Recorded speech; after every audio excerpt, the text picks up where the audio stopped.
Hello students, we were discussing mitosis and in mitosis we have completed interphase that was G1, S and G2 और उसके बाद हमने देखा karyokinesis जिसके अंदर था prophase, then metaphase, then anaphase and then telophase.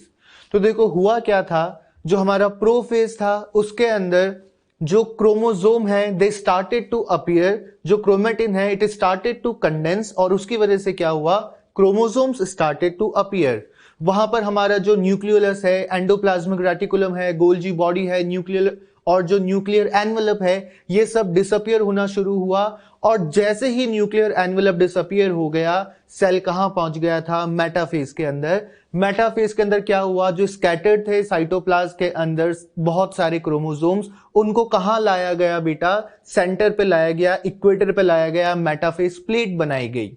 और metaphase plate बनने के बाद क्या हुआ, एनाफेज स्टार्ट हुआ, जो क्रोमोसोम है वो स्प्लिट हुआ, जो सेंट्रोमियर है वो स्प्लिट हुआ और क्या हुआ, जो दो क्रोमेटिड एक ही क्रोमोसोम पे जुड़े हुए थे वो सेपरेट हो गए और क्या हो गए, इंडिविजुअल क्रोमोसोम की तरह एक्ट करने लग गए।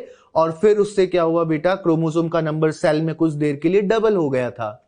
और फिर उसके बाद क्या हुआ, उसके बाद टीलोफेज हुआ, जब ये अपोजिट पोल पर पहुंच गए क्रोमोसोम, वो डीकंडेंस होने लगे, they lost their identity as individual elements और वापस से क्या हुआ, न्यूक्लियर एनवेलप रीअपीयर हुई।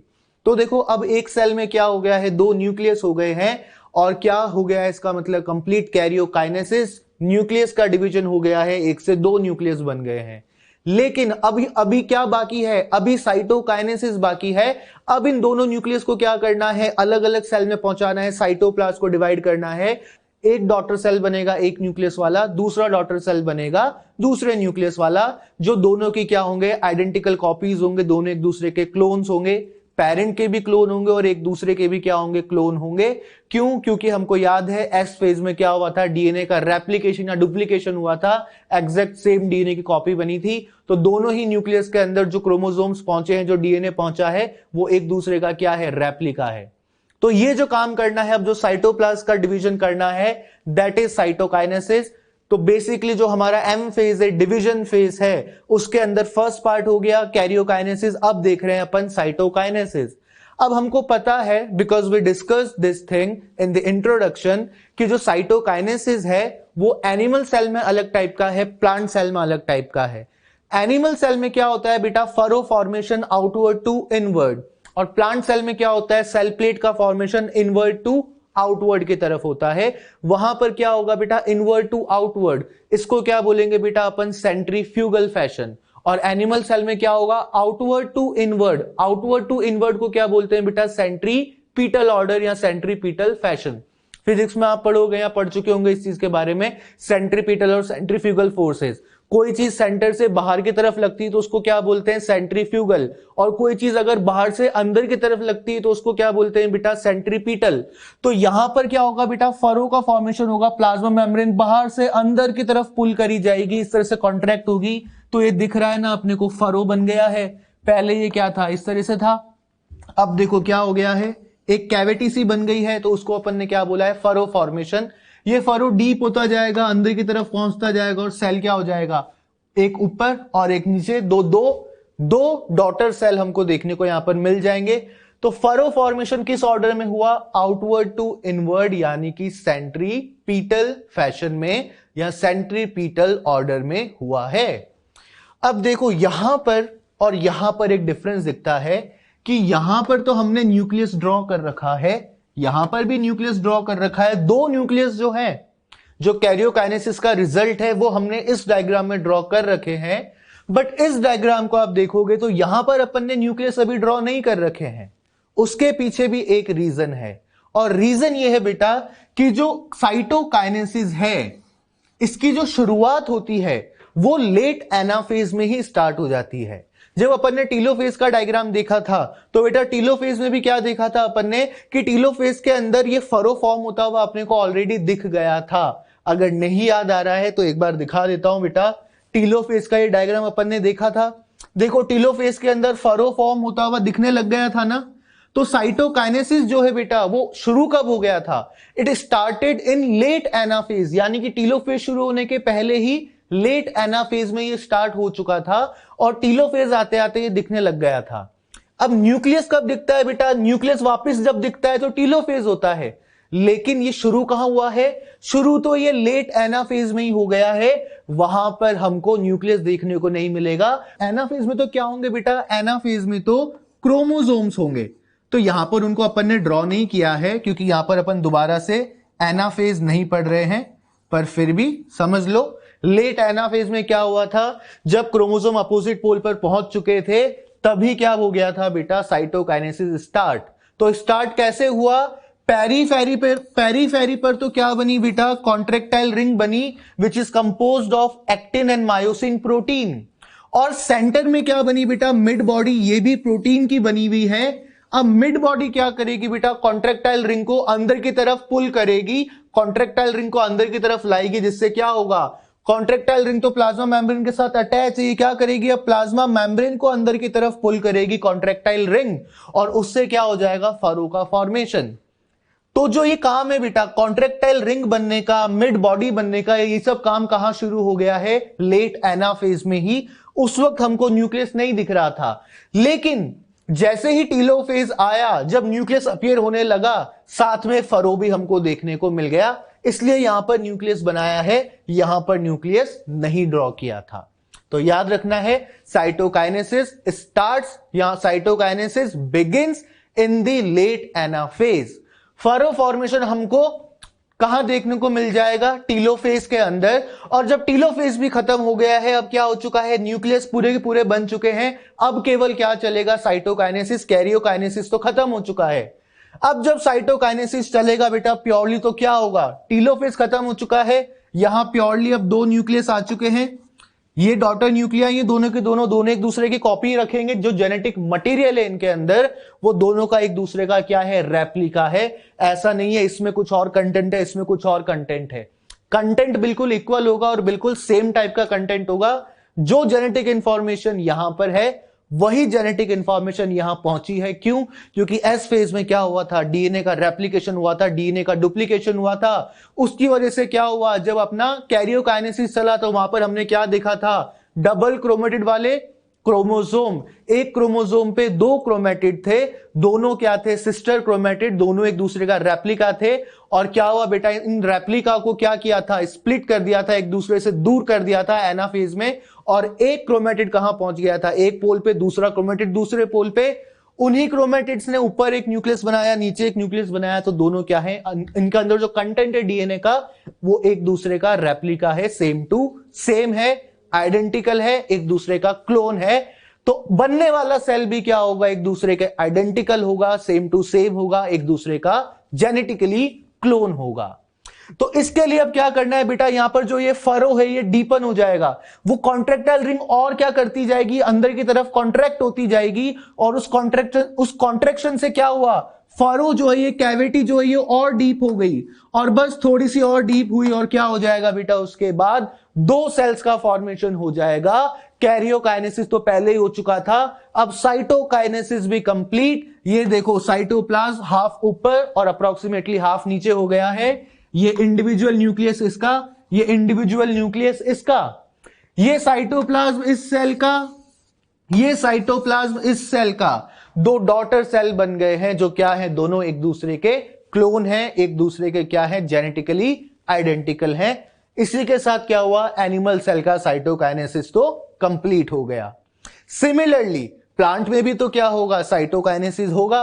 तो प्लांट साइटोकाइनेसिस में डिफरेंस क्या आएगा? प्लांट साइटोकाइनेसिस के अंदर सेंट्रीपिटल की जगह सेंट्रीफ्यूगल फैशन में इनसाइड टू आउटसाइड क्या होगा? सेल का साइटोप्लाज्म डिवाइड करने के लिए बाउंड्री बनानी स्टार्ट करी जाएगी।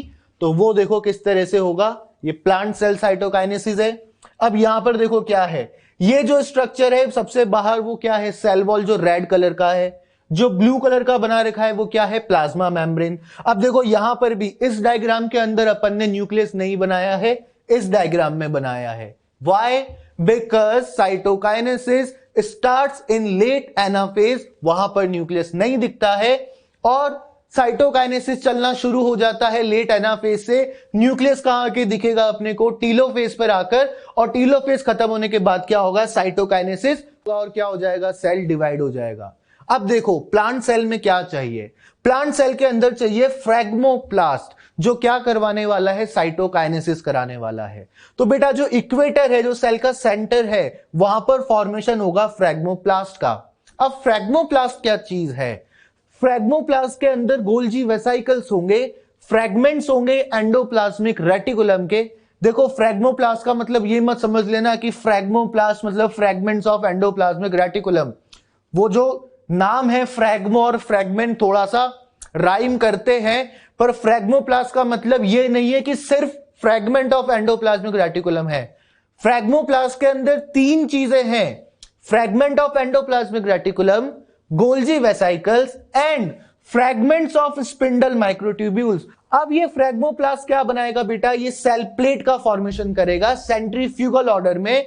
देखो पहले ये इतना ही था, अब ये पूरा का पूरा किस में आ गया है, एंटायर इक्वेटर जो है, यहां कह सकते हैं अपन, जो डायमीटर है सेल का, उसके अंदर पूरी लेंथ में आ गया है।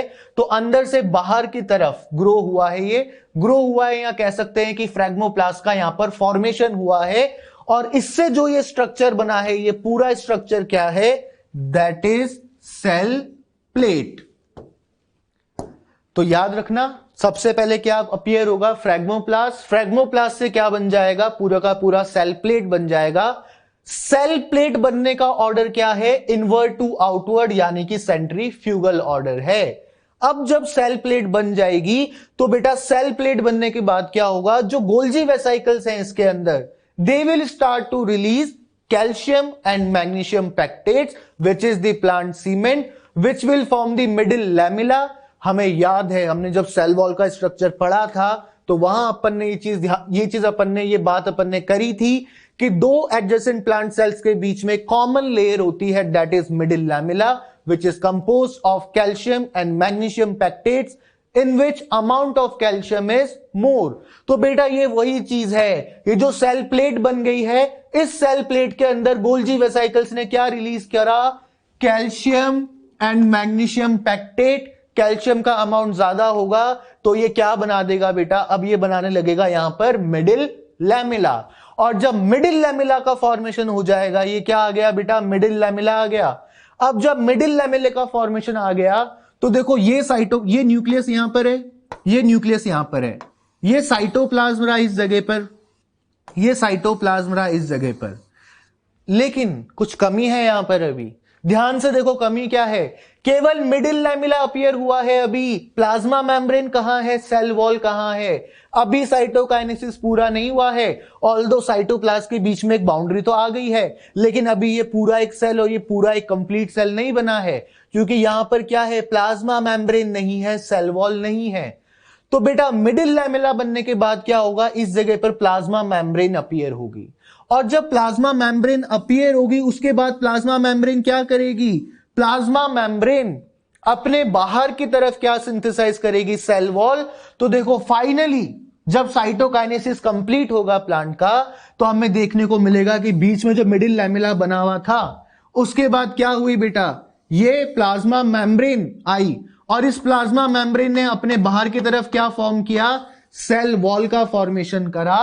अब क्या हो गया है, दो इंडिविजुअल प्लांट सेल, जो दो डॉटर प्लांट सेल्स का फॉर्मेशन हो गया है।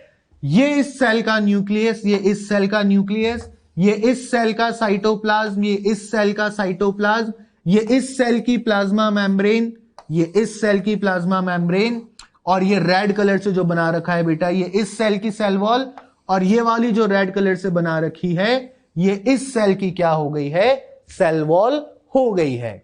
और दोनों के बीच में common structure, that is middle lamella, calcium और मैग्नीशियम पैक्टेट का बना हुआ। इसी के साथ क्या होता है बेटा, प्लांट सेल का भी साइटोकाइनेसिस कंप्लीट हो जाता है। स्टेप्स अपने को याद रखनी है।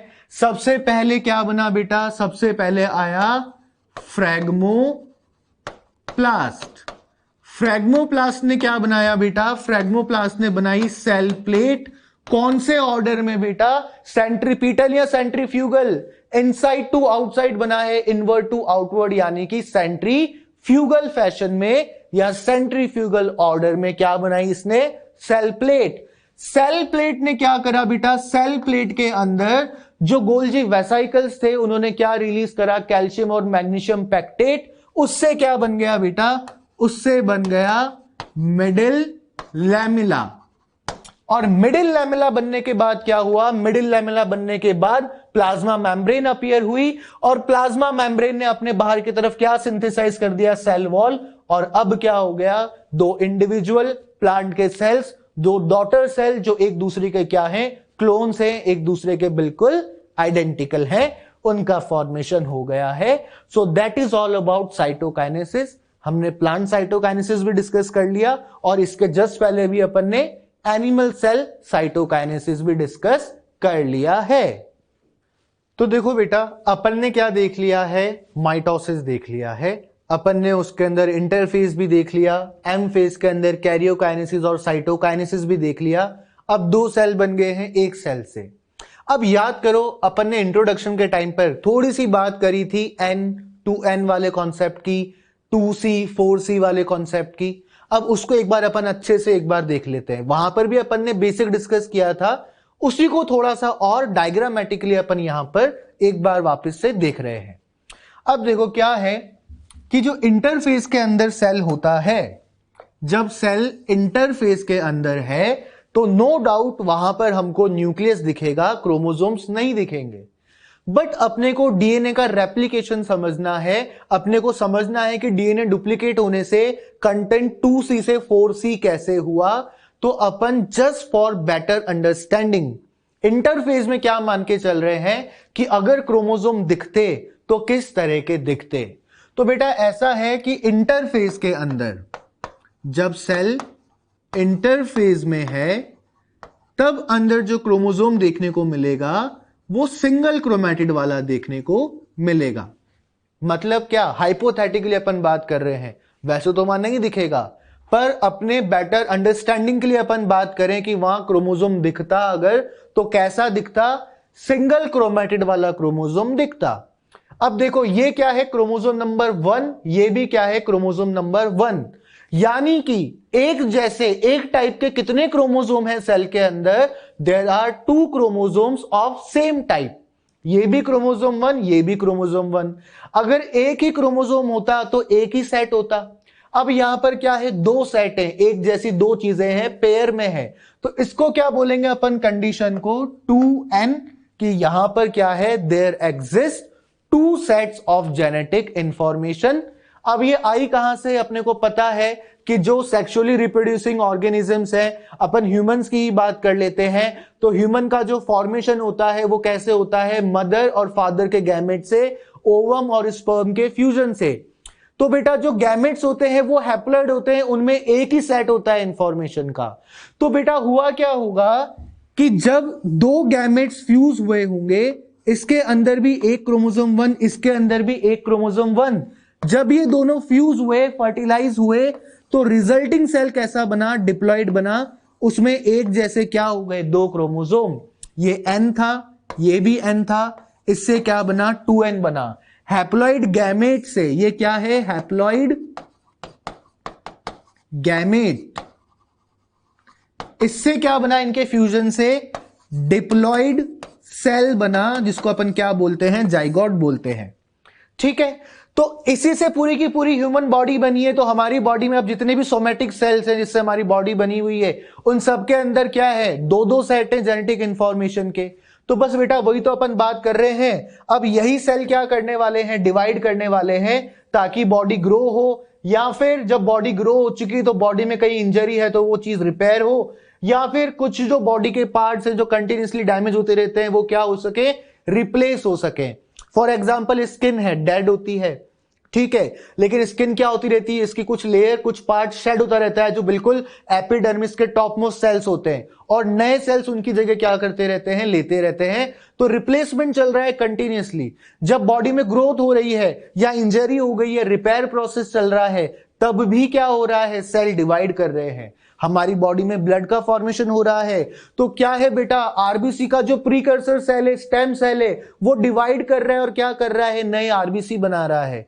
तो यानी कि जो हमारे ये सोमेटिक सेल्स हैं जिनके पास 2 सेट है क्रोमोसोम का, ये कंटिन्यूसली डिवाइड कर रहे हैं हमारी बॉडी के स्ट्रक्चर को मेंटेन करने के लिए, चीजों को रिप्लेस करने के लिए या रिपेयर करने के लिए। तो यहां पर जो ये 2n 2 सेट हैं, ये क्रोमोसोम 1 है, ये भी क्रोमोसोम 1 है, ठीक है, ये भी क्रोमोसोम 1 है, ये भी क्रोमोसोम 1 है। ऐसे क्रोमोसोम 2 भी कितने होंगे? 2 होंगे। क्रोमोसोम 3 भी कितने होंगे? 2 होंगे। तो टोटल 23 पेयर्स है हमारे पास, यानी कि 46 क्रोमोसोम है। 23 एक सेट, 23 दूसरा सेट, तो क्या हो गया? 2n। अब क्या है बेटा, इंटरफेस के अंदर ही क्या चलेगा? एस फेज चलेगा। जब एस फेज चलेगा तो बेटा एस फेज के अंदर क्या हो जाएगा? एस फेज के अंदर डीएनए रेप्लिकेट होगा, डीएनए डुप्लीकेट होगा। तो डीएनए रेप्लिकेट या डुप्लीकेट होगा का मतलब क्या? क्रोमोसोम का नंबर इंक्रीज नहीं होगा। On each chromosome number of chromatid will increase. Her chromosome पे क्रोमेटिड का नंबर इंक्रीज हो जाएगा। यानी कि यहां पर अब अगर अपने को क्रोमोसोम देखने को मिलता तो कुछ इस तरह का देखने को मिलता, डबल क्रोमेटिड वाला। यहां पर सिंगल क्रोमेटिड वाले 2 क्रोमोसोम थे, यहां पर डबल क्रोमेटिड वाले 2 क्रोमोसोम है। दोनों क्रोमोसोम 1 ही हैं। पहले भी क्रोमोसोम 1 ही थे, अभी भी क्रोमोसोम 1 ही है। देखो पूरे 23 क्रोमोसोम्स के साथ ये सब हो रहा है, लेकिन प्रैक्टिकली फिजिबल नहीं है कि मैं समझाने के लिए पूरे 23 पेयर यहां पर बना सकूं। समझ रहे हो बात को? ये वर्क 23 के 23 पेयर पर चल रहा है। क्रोमोसोम 1 भी 2 है, क्रोमोसोम 2 भी है, क्रोमोसोम 3 भी 2 है, क्रोमोसोम 4 भी है, 5 भी है, 6 भी है। सभी क्रोमोसोम 2-2 है, 2 सेट में है, 2 पेयर में है। एक पेयर में है, 2 सेट में है। लेकिन अपन समझने के लिए केवल क्रोमोसोम नंबर 1 का एग्जांपल लेकर चल रहे हैं कि क्रोमोसोम नंबर 1 2 थे, अभी भी क्रोमोसोम नंबर 1 2 है। लेकिन डिफरेंस क्या आया एस फेज चलने के बाद? यहां पर सिंगल क्रोमेटिड था, यहां पर डबल क्रोमेटिड हो गया। तो बेटा यहां पर तो क्या था? नंबर 1 वाले टाइप के कितने क्रोमेटिड थे? क्रोमोसोम तो 2 थे, क्रोमेटिड कितने हैं नंबर 1 के? 1 क्रोमेटिड, सेकंड क्रोमेटिड। क्यों? क्योंकि एक क्रोमोसोम पर एक ही क्रोमेटिड है। तो जितने क्रोमोसोम हैं जिस टाइप के, उतने ही क्या है? क्रोमेटिड है उस टाइप के। क्रोमोसोम नंबर 1 कितने हैं? 2। 1 नंबर क्रोमोसोम वाले क्रोमेटिड कितने हैं? वो भी 2 हैं। तो ये हो गया 2n2c कंडीशन। अब यहां पर देखो क्रोमोसोम 1 जो है वो कितने हैं? 1 2। तो यहां पर भी 2n तो आएगा। Number of chromosome, number of set of chromosome तो सेम है। यहां भी 2 सेट थे, यहां भी 2 सेट है। लेकिन क्रोमेटिड काउंट करो, क्रोमेटिड कितने हो गए? 1 2 3 4। जो क्रोमोसोम नंबर 1 है, तो क्रोमोसोम 1 वाले टाइप के कितने क्रोमेटिड है यहां पर? 1 2 3 4। तो इसको बोलेंगे 2n4c कंडीशन। ठीक है। अब देखो यहां पर ऑब्वियस सी बात है क्रोमोसोम 2 भी होगा, तो बेटा 8 नहीं बोलेंगे। क्यों? वो क्या है? वो क्रोमोसोम 2 वाले टाइप के 4 क्रोमेटिड है। चलो एक अपन थोड़ा सा इसको और ड्रॉ कर लेते हैं 2 मिनट के लिए, बस बेटर अंडरस्टैंडिंग के लिए, कि मान लो यहां पर क्रोमोसोम 2 भी अपन साथ में स्टडी कर रहे हैं। तो बेटा ये क्रोमोसोम 2 है, ये क्रोमोसोम 2 है। तो ये तो हो गया बेटा एक सेट, ये हो गया दूसरा सेट। तो क्या बोलोगे? 2n ही तो बोलोगे, अभी भी 4n थोड़ा ना बोलोगे। क्यों? ये क्रोमोसोम 1 है, ये 1 है, पर ये 2 है। हां, अगर ये चारों क्रोमोसोम 1 होते तो अपन बोलते 4n। तो अपन किस बेस पर बात करते हैं? एक टाइप के बेस पे। क्रोमोसोम 1 2 है तो 2n है। क्रोमोसोम 2 जो है वो भी 2 है, तो भी क्या है? 2n है। क्रोमोसोम 3 जो है वो भी 2 है, यानी कि एक सेल में एक जैसे 2 क्रोमोसोम है, चाहे वो किसी भी नंबर के हो, क्रोमोसोम 1 हो, चाहे 15 हो, चाहे 21 हो। अगर एक जैसे 2 क्रोमोसोम है तो 2n है। तो जब अपन क्रोमेटिड की बात कर रहे हैं, जब अपन डीएनए के कंटेंट की बात कर रहे हैं 2c और 4c की, तब भी अपन पूरे सेल में काउंट नहीं करेंगे। अपन सिर्फ एक टाइप पे देखेंगे। क्रोमोसोम 1 जो है उसमें टोटल कितने क्रोमेटिड मिल रहे हैं? एक क्रोमोसोम पे 2 क्रोमेटिड, तो दोनों क्रोमोसोम पे मिला के 4 क्रोमेटिड, तो 2n4c। सेम बात सेकंड नंबर के क्रोमोसोम पे भी एप्लीकेबल है। एक जैसे कितने क्रोमोसोम है? 2 क्रोमोसोम है, 2n। इन क्रोमोसोम्स पे दोनों पे मिला के टोटल कितने क्रोमेटिड हैं? 1 2 3 4, यानी कि 4 क्रोमेटिड कौन से टाइप के हैं? क्रोमोसोम 2 वाले टाइप के हैं, तो 4C आएगा। तो ऐसे पेयर कितने भी हो, 1 पेयर हो, 2 पेयर हो, 3 पेयर हो, 4 पेयर हो, 23 पेयर हो, ये नंबर यही रहेगा, 2n4C ही कहलाएगा। तो बेटा वापस से अपन अपने उस डायग्राम पर आते हैं जिसको अपन स्टडी कर रहे हैं कि पहले क्या था, 2n2C कंडीशन थी, इंटरफेस के अंदर S फेज चला, इंटरफेस के अंदर S फेज चला, तो क्या हो गया, डीएनए का कंटेंट डबल हो गया। हालांकि देखने को नहीं मिलते हैं क्रोमोसोम, पर अगर विजुअलाइज करें तो क्या हो गया है, डीएनए का कंटेंट हर क्रोमोसोम पे डबल हो गया है। एक क्रोमेटिड से कितने क्रोमेटिड हो गए हैं? 2 क्रोमेटिड। 2C से क्या कंडीशन आ गई है? 4C कंडीशन आ गई है। अब क्या होगा बेटा, जब इंटरफेस खत्म हो जाएगा, सेल कहां एंटर करेगा? एम फेज में। और एम फेज में सबसे पहले अपन क्या देखेंगे? कैरियोकाइनेसिस। तो जब अपन कैरियोकाइनेसिस देखेंगे तब अपने को पहली बार क्या होगा, ये चीज एक्चुअली में देखने को मिलती है। इंटरफेजिक न्यूक्लियस में तो न्यूक्लियोप्लास्ट दिखता है, ये जो अपन ने यहां ड्रॉ करा है ये एक्चुअली में देखने को कब मिलता है? एम फेज के अंदर, कैरियोकाइनेसिस के अंदर। जब प्रोफेज में क्या होता है, क्रोमेटिन मटेरियल कंडेंस होना स्टार्ट होता है और न्यूक्लियस अपीयर होना स्टार्ट होता है। और मेटाफेज में क्या हो जाता है, क्रोमोसोम 100% कंडेंस हो जाते हैं। तो बेटा यहां पर अपने को प्रोफेज मेटाफेज के अंदर क्या देखने को मिलेगा? एक्चुअली में ये जो स्ट्रक्चर है क्रोमोसोम का, डबल क्रोमेटिड वाला क्रोमोसोम, एक्चुअली में यहां पर अपने को देखने को मिलेगा। तो बेटा हुआ क्या, प्रोफेज में भी यही देखने को मिला, मेटाफेज में भी यही देखने को मिला। इनकी लोकेशन अलग अलग होगी ऑब्वियसली साइटोप्लाज्म के अंदर, कभी स्कैटर्ड होंगे, मेटाफेज में क्या होंगे, मेटाफेज के अंदर वो बिल्कुल इक्वेटर प्लेट पर आ जाएंगे। अब उसके बाद क्या होगा बेटा, उसके बाद चलेगा एनाफेज। और बेटा एनाफेज में क्या होगा, एनाफेज के अंदर ये स्प्लिट होगा इस तरह से लॉन्गिट्यूडनली, दोनों क्रोमेटिड एक दूसरे से क्या होंगे, सेपरेट होंगे। अब याद रखो ये भी क्रोमोसोम 1 था, ये भी क्रोमोसोम 1 था, कंडीशन थी 2n4C। अब देखो एनाफेज के अंदर कंडीशन क्या होगी, एनाफेज में जब स्प्लिटिंग हो जाएगी किसकी, क्रोमोसोम की, सेंट्रोमियर की, और क्रोमेटिड सेपरेट हो जाएंगे, तब क्या होगा, तब हमें ऐसा देखने को मिलेगा, ये एक क्रोमोसोम, ये दूसरा क्रोमोसोम, ये एक क्रोमोसोम, ये दूसरा क्रोमोसोम। अब हमें 4 क्रोमोसोम देखने को मिलेंगे। क्यों? क्योंकि सेंट्रोमियर क्या हो गया है, स्प्लिट हो गया है। अब देखो यहां पर ओरिएंटेशन पे ध्यान मत देना, मैं आपको सिर्फ समझा रहा हूं, तो इंडिकेटिव डायग्राम्स बना रहा हूं। अब कौन सा पोल है, कौन सा पोल नहीं है, सेंट्रियोल कहां है, बाकी चीजें कहां है, उससे अपने को अभी मतलब नहीं है। तो देखो एनाफेज के अंदर क्या हुआ, स्प्लिटिंग हो गई किसकी, सेंट्रोमियर की। अब स्प्लिटिंग हो गई तो क्या हुआ, चारों क्रोमेटिड अलग, ये भी क्रोमोसोम 1, ये भी क्रोमोसोम 1, ये भी क्रोमोसोम 1, ये भी क्रोमोसोम 1। अब देखो पहले एनाफेज के पहले क्या था, क्रोमोसोम 1 2 थे, एक जैसे 2 क्रोमोसोम थे। अब क्या हो गया है बेटा, अब एक जैसे 4 क्रोमोसोम, यहां 2 क्रोमोसोम और 4 क्रोमेटिड थे, यहां 4 chromosome, 4 chromosome and 4 chromatid present है। क्यों है ऐसा, क्योंकि यहां पर 2 क्रोमेटिड एक ही क्रोमोसोम पे थे, अब वो क्रोमेटिड सेपरेट हो गए हैं, तो चारों क्रोमेटिड अलग अलग हो गए हैं, तो 4 क्रोमोसोम बन गए हैं यहां पर। Now these sister chromatids will act as individual chromosome. तो देखो यहां पर क्या हुआ, सेट की बात करें, पहले क्या था बेटा, 2 सेट थे 1 2, अब कितने सेट हो गए, 1 2 3 4। तो ये कंडीशन क्या हो गई, 4n। लेकिन क्या डीएनए का कंटेंट में कोई चेंज आया, पहले भी 4 क्रोमेटिड थे, अभी भी 4 क्रोमेटिड है, क्रोमोसोम नंबर 1 वाले। तो बेटा अभी भी क्या है, 4C। तो बेटा 2n2C से S फेज चलने के बाद 2n4C बना, और फिर एनाफेज में क्या हो गया, 4n4C हो गया।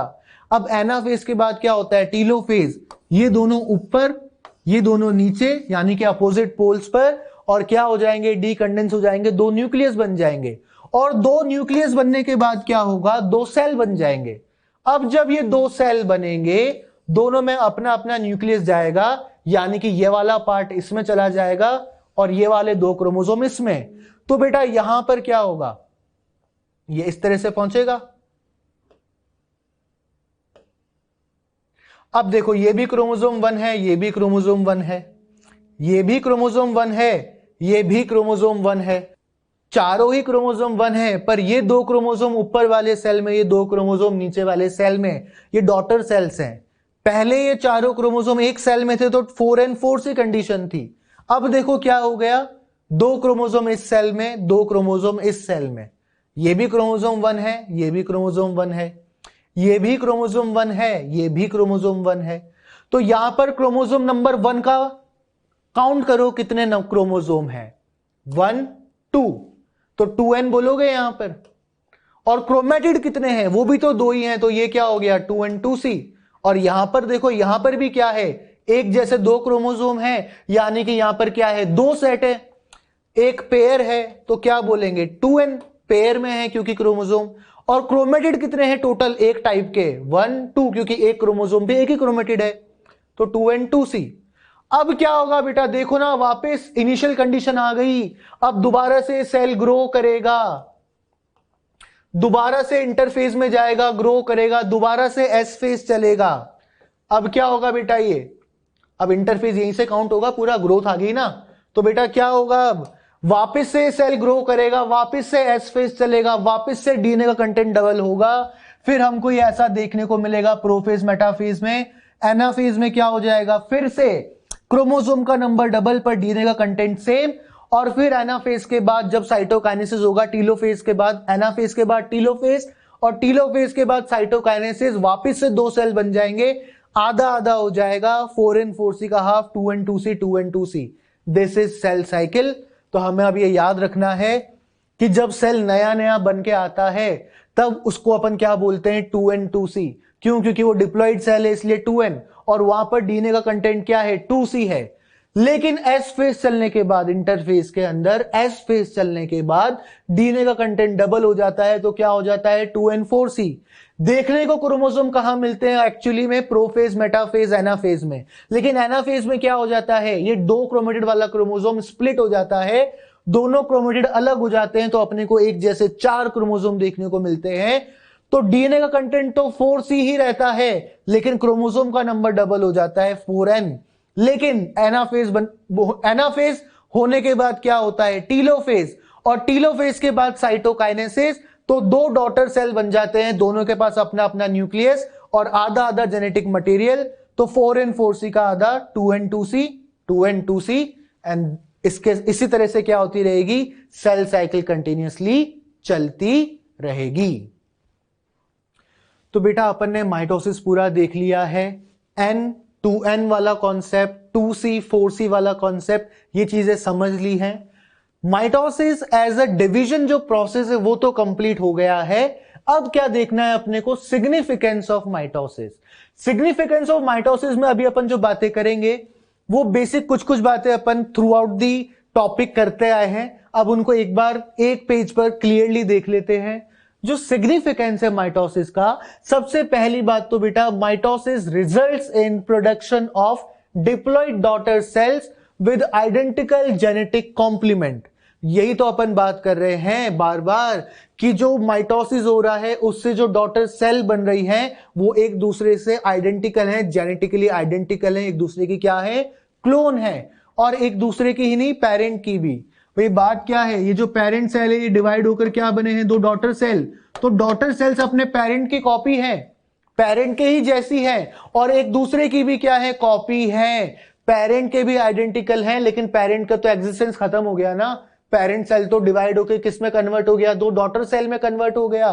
तो बेटा अब जो दो डॉटर सेल बनी है उनकी बात करते हैं, दोनों क्या है, एक दूसरे की आइडेंटिकल है, एग्जैक्ट रेप्लिका है, जेनेटिकली रेप्लिका है, एक दूसरे की क्या है, क्लोन्स है। फिर बेटा इसके बाद अपन बात करते हैं जो माइटोसिस है, इससे क्या हो रहा है, ग्रोथ हो रही है मल्टी सेल्यूलर ऑर्गेनिज्म की। जो एक छोटा सा बेबी है उससे एक चाइल्ड बना, चाइल्ड से पूरा एक अडल्ट ह्यूमन बीइंग बना।